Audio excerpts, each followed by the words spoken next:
பார்த்தீங்கன்னா, நம்ம வாழ்க்கையில எல்லாமே பழகுறது ரொம்ப நல்ல விஷயம். உதாரணத்துக்கு நம்ம விவசாயம் ரொம்ப நாளா பழகிக்கிட்டே இருக்கோம். 1000 இடைஞ்சல்கள தாண்டி. இதில இப்போ கூட பன்றிகள் வந்து தினமும் ஆலைகள சாக்கி நஷ்டப்படுத்துது.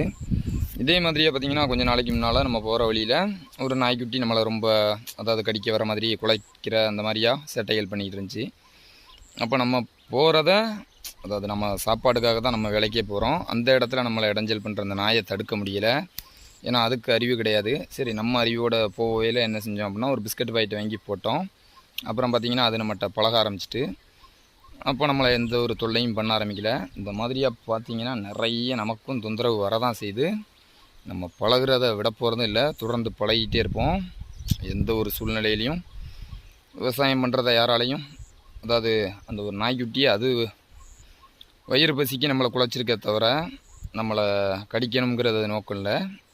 ஆனால் நம்ம